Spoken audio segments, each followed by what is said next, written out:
Ready start. पिछले कुछ वर्षों में तानाशाह शासकों के खिलाफ विद्रोह और तख्तापलट की कई घटनाएं हो चुकी हैं। श्रीलंका और बांग्लादेश में भी कुशासन के विरुद्ध जन आक्रोश फूटा और सत्ता परिवर्तन हो गया। सीरिया इसका ताज़ा उदाहरण है, जहां विद्रोही गुटों ने बशर अल असद का तख्तापलट कर दिया।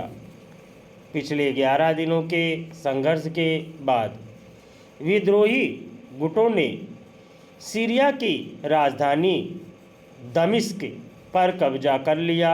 हालांकि असद सरकार के दमनकारी रवैये, कुशासन और तानाशाही के खिलाफ लोग काफ़ी समय से नाराज़ थे।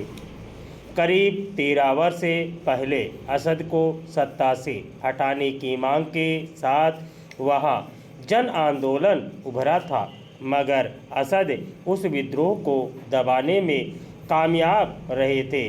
इस बार सीरियाई सेना ने एक तरह से आत्मसमर्पण कर दिया और बिना किसी खून खराबे के विद्रोही गुट हयात तहरीर अल शाम यानी HTS ने आसानी से दमिश्क पर कब्जा कर लिया।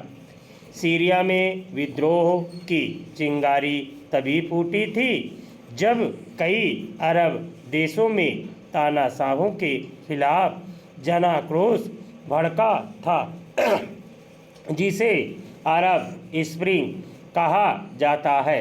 अब सीरिया में तख्ता पलट का बड़ा कारण रूस और ईरान का मदद से हाथ खींच लेना माना जा रहा है। हालांकि सीरिया में विद्रोही गुट की कामयाबी पर एक बड़े हिस्से में खुशी जताई जा रही है।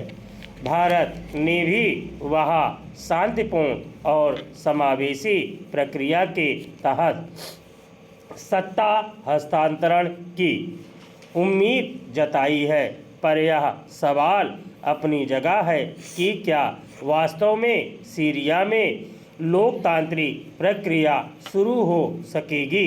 इसके पहले तानाशाही से मुक्ति हुए लीबिया, अफगानिस्तान आदि देशों का उदाहरण सामने है, जहां तख्तापलट के बाद भी स्थितियां बेहतर होने के बजाय बदतर ही होती देखी गई है।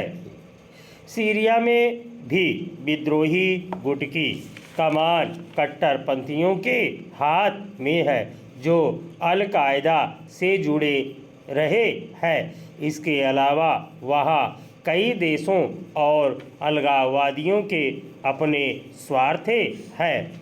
ईरान और रूस सीरिया के साथ इसलिए बने हुए थे कि सीरिया रणनीतिक रूप से मध्य पूर्व का एक महत्वपूर्ण देश है।